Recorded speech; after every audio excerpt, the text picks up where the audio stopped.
Berarti Allah benar-benar bekerja bersama dengan setan dong. Sementara di ayat yang lain, may yahdillahu fala mudhillalah wa may yudlil fala hadiyalah. Barang siapa yang diberi petunjuk oleh Allah, tidak ada yang menyesatkannya. Dan barang siapa yang disesatkan oleh Allah, tidak ada yang memberikan petunjuk.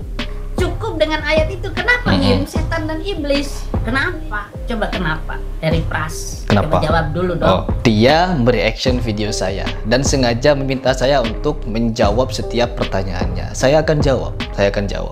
Siapapun yang didatangi Nabi Muhammad langsung mendapatkan hidayah. Abu Jahal berapa kali didatangi Nabi Muhammad tapi tidak mendapatkan hidayah. Tuh jawaban dari ayat yang saudara Udin tadi sebutkan. Karena pilihannya sendiri untuk tidak beriman, karena dia telah disesatkan oleh Allah dan tidak ada siapapun yang bisa memberikan petunjuk meskipun dia seorang nabi. A'udzubillahi minasyaitonirrajim. Bismillahirrahmanirrahim. Teman-teman, akhirnya video saya direaction oleh orang ODGJ, di mana orang ini melarikan diri dari Indonesia dan menetap di luar negeri hanya untuk menista agama Islam, untuk mencerca Islam, namun landasannya sangat lemah, ya. Bahkan tindakan orang ini disesalkan atau disayangkan oleh beberapa orang Kristen yang ada di Indonesia. Kamu sih, Saifuddin enak, sudah kabur ke luar negeri. Tetapi orang Kristen di Indonesia ini akan mengalami dampak buruk atas perbuatan kamu. Jangan korbankan kekristenan yang ada di Indonesia demi kehidupan dirimu sendiri. Dengan subscribers yang setinggi-tingginya karena orientasimu uang, Saifuddin. Ya, dan kemudian viewers yang besar, bikin kontroversi, terus sengaja bikin ribut di Indonesia ini. Karena kamu tahu banget yang namanya kehidupan beragama, sensitivitasnya itu tinggi sekali, dan Anda tahu banget bagaimana caranya bikin orang Islam marah gitu. Ya, dia sok-sokan ingin menjadi pahlawan bagi agama Kristen, tetapi malah dia menjadi benalu di dalam Kristen tersendiri. Bahkan saya memiliki murid seorang Kristen juga yang menyayangkan tindakan si Saifuddin Ibrahim. Banyak oknum-oknum Kristen yang model seperti ini, dia lari ke luar negeri dan di sana mereka membuat video untuk menjadikan saudara-saudara Kristennya yang di Indonesia tumbal bagi tindakan yang tidak bijak itu. Baik, tidak perlu panjang lebar, mari kita lihat seperti apa azab yang diterima oleh si Saifuddin Ibrahim ini. Ini azab kalau menurut saya, ya. Orang yang telah sesat ini azab.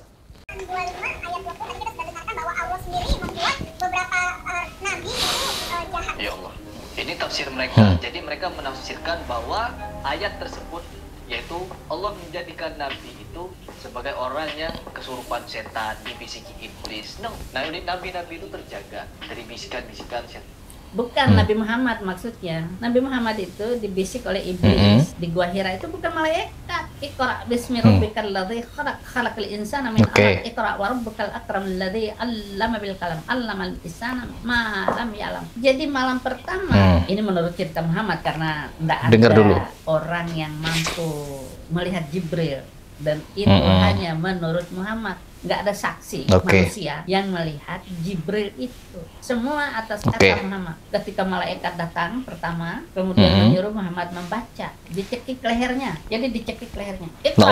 Di sini saudara Udin ini memberikan penjelasan mengenai sejarah Islam, tetapi dia tidak mengupas sejarah yang sebenarnya. Oke, kita kupas seperti apa sejarah wahyu pertama ini turun. Yang pertama, teman-teman, di dalam Islam kita mengetahui wahyu pertama yang diturunkan oleh Allah Subhanahu wa taala adalah Al-Alaq. Iqra bismi rabbikal ladzi khalaq. Dan di sini saudara Udin ini memberikan penjelasan kepada masyarakat awam. Ini hati-hati kepada orang awam. Mana mungkin malaikat turun untuk membawakan wahyu kepada seorang nabi lalu dengan cara mencekek. Itu adalah tindakan iblis, kata saudara Udin. Dicekik lehernya. Jadi dicekik lehernya. Iqra. Muhammad menjawab, ma ana biqari. Saya tidak bisa membaca. Kemudian dicekik lagi lehernya. Baca. Nggak bisa baca. Ya orang buta huruf. Dicekik lagi lehernya. Nggak mungkin malaikat Jibril cekik leher. Apalagi membawa wahyu. Namun di sini dia melencengkan sejarah yang sebenarnya. Bahwa istilah mendekap itu bukan mendekap seperti rircok gitu ya. Seperti di istilah gulat-gulat. No. Tetapi istilah mendekap Nabi Muhammad adalah memeluk. Ya, Iqra ya Muhammad ma ana biqari. Setelah itu malaikat Jibril menarik tangan Nabi Muhammad lalu mendekapnya, memeluknya. Iqra ya Muhammad, sampai ketiga kalinya Nabi Muhammad mengatakan ma ana biqari. Baru setelah itu dilanjutkan ke ayat berikutnya. Jadi di sini bukan mencekek, ya. Arti yang sebenarnya adalah memeluk. Ini telah dipaparkan oleh beberapa ulama terdahulu mengenai peristiwa surat pertama yang diturunkan oleh Allah Subhanahu wa taala kepada Nabi Muhammad di Gua Hira, teman-teman. Dan ketika malaikat ini mendatangi Nabi Muhammad dengan menyerupai manusia, Nabi Muhammad ketakutan. Ketakutan yang diartikan kaget, ya. Tiba-tiba dia didatangi malaikat menyerupai manusia. Itu masih menyerupai manusia, teman-teman. Tidak dalam bentuk asli malaikat Jibril. Karena bentuk asli dari malaikat Jibril itu sayapnya saja bisa menutupi bentangan langit dari timur ke barat. Dan di antara sayap itu berjumlah 600 sayap. Jadi malaikat Jibril ini sangat agung, teman-teman. Jadi bukan ketakutan seperti melihat iblis. Ingat, bukan cuma Nabi Muhammad yang ketakutan di kali pertama melihat malaikat Jibril. Tapi banyak di dalam Alkitab kalian menyebutkan ketika Maria pertama kali bertemu dengan malaikat, Maria pun ketakutan. Ya, ketakutan melihat malaikat. Lalu malaikat pun berkata kepada Maria, "Janganlah takut wahai Maria, karena Allah telah memberikan kasih karunia-Nya kepadamu." Jadi Maria pun takut kali pertama dia berjumpa dengan malaikat. Tidak berhenti di sini, teman-teman. Disebutkan di dalam ayat yang lain, di dalam Matius nomor 28, malaikat itu digambarkan wajahnya itu diibaratkan seperti kilatan petir yang bercahaya, lalu bajunya diibaratkan seperti bongkahan salju. Tetapi apa? Para penjaga itu ketakutan kali pertama melihat malaikat. Bahkan bukan berhenti sampai di ketakutan saja. Mereka seperti orang mati. Kali pertama melihat malaikat, mereka seperti orang mati. Ini kitab kalian, ini Alkitab kalian yang menjelaskan. Jadi begitu, banyak sekali di kitab-kitab kalian menyebutkan bahwa pertama kali siapapun yang berjumpa dengan malaikat, entah itu nabi, entah itu orang soleh, dan lain sebagainya. Bahkan di dalam Islam, manusia yang bisa melihat malaikat Jibril selain nabi adalah Hamzah. Di mana Hamzah kali pertama melihat Jibril, dia melihat kakinya saja sudah keringetan, teman-teman. Lalu pingsan. Pertama melihat malaikat pasti gemetar, ketakutan, keringet dingin, bahkan ada yang hampir mati, pingsan. Lalu disebutkan juga di dalam Alkitab kalian, Lukas 1, ketika melihat malaikat itu, Zakaria, di dalam Islam, Zakaria ini adalah seorang nabi. Zakaria melihat malaikat itu gemetar dan ketakutan.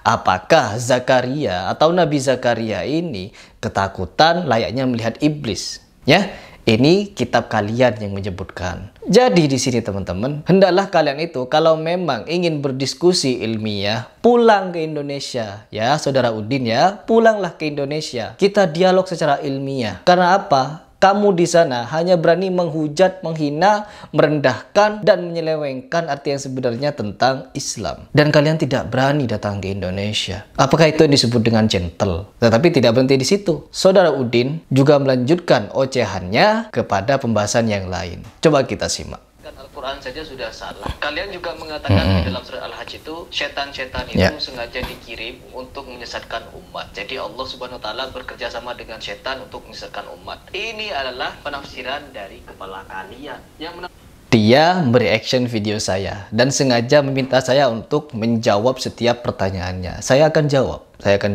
Bukan penafsiran. Itu kata Allah. Allah mengirim setan untuk menyesatkan manusia. Kurang ajar itu Allahnya. Allah yang kurang ajar. Allah buatan Muhammad itu.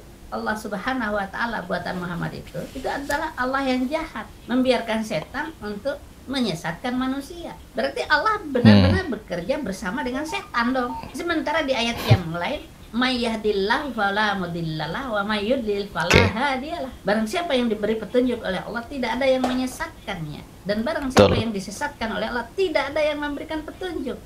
Cukup dengan ayat itu. Kenapa ngirim setan dan iblis? Kenapa? Coba kenapa? Dari Pras. Kenapa? Coba jawab dulu dong. Itu ayatnya saling bertentangan. Oh, banyak sekali ayat yang ngaco kayak begitu dalam Al-Quran. Allah membiarkan orang tersesat dan membiarkan orang-orang diberi petunjuk. Nah, kalau saya sekarang masuk Kristen, berarti kan keinginan Allah membuat saya masuk Kristen, lalu saya dimasukin ke ke dalam neraka gara-gara masuk Kristen. Berarti Allahnya kurang ajar dong. Itulah Allah Subhanahu wa taala yang dibuat oleh Muhammad itu delusi Muhammad. Oke, jadi dia meminta saya untuk menjelaskan tentang penafsiran barang siapa yang disesatkan oleh Allah Subhanahu wa taala, maka tidak ada siapapun yang bisa memberikannya petunjuk. Dan barang siapa yang telah diberikan petunjuk oleh Allah Subhanahu wa taala, maka tidak ada siapapun yang bisa menyesatkannya. Di sini Saudara Udin memberikan pertanyaan kepada saya, apakah segala sesuatu yang berjalan di muka bumi ini adalah atas kehendak Allah atau menurut kehendak manusia? Karena apa? Saudara Udin keluar dari Islam, apakah dia nanti akan masuk ke neraka? Dan apakah keluarnya ia dari Islam masuk ke Kristen itu sebagian dari penyesatan Allah kepada dia? Tidak seperti itu, teman-teman.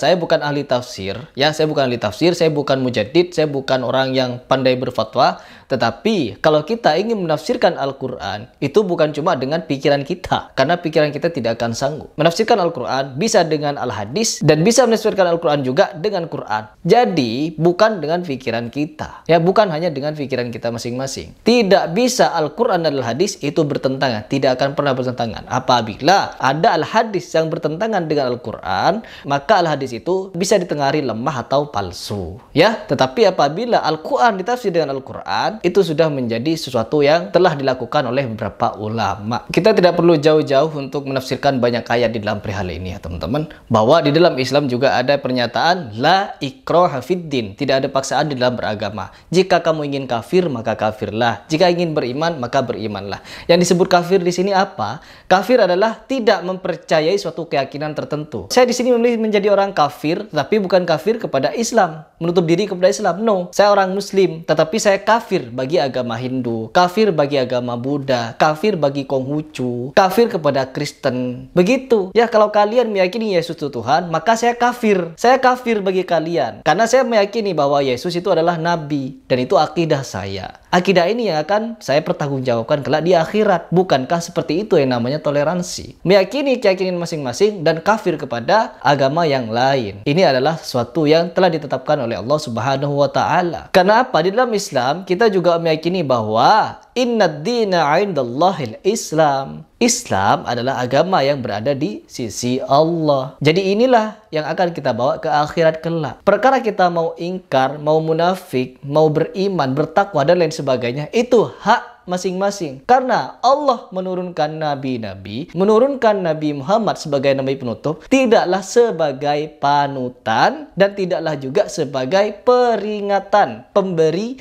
peringatan. Ya, ingat, Nabi Muhammad itu bukan pemberi hidayah. Siapapun yang didatangi Nabi Muhammad langsung mendapatkan hidayah. Abu Jahal berapa kali didatangi Nabi Muhammad tapi tidak mendapatkan hidayah. Tuh jawaban dari ayat yang Saudara Udin tadi sebutkan. Karena dia telah disesatkan oleh Allah karena pilihannya sendiri untuk tidak beriman. Setelah diutusnya seorang utusan yang bernama Muhammad, dia tidak mau beriman, maka apa? Dia tersesat dan disesatkan. Dan tidak ada siapapun yang bisa memberikan petunjuk meskipun dia seorang nabi. Ingat, paham ya? Kita semua di sini adalah pemberi peringatan, ya. Ada teman-teman kita yang menyimpang ajarannya, kita ingetin. Ada orang-orang yang sesat, kita ingetin. Ada orang-orang yang menyelisihi Quran dan Sunnah, kita beri peringatan. Masalah hidayah itu dari Allah Subhanahu wa taala. Allah akan memberikan hidayah kepada siapa yang Dia kehendaki dan tidak memberikan hidayah kepada siapapun yang tidak Dia kehendaki. Paham ya? Semoga bisa dipahami sampai di sini. Mungkin itu saja dulu video ini. Apabila ada yang salah, menyinggung, itu murni dari kekhilafan dan kebodohan saya. Tetapi apabila ada yang benar, itu dari Allah Subhanahu wa taala. Salam.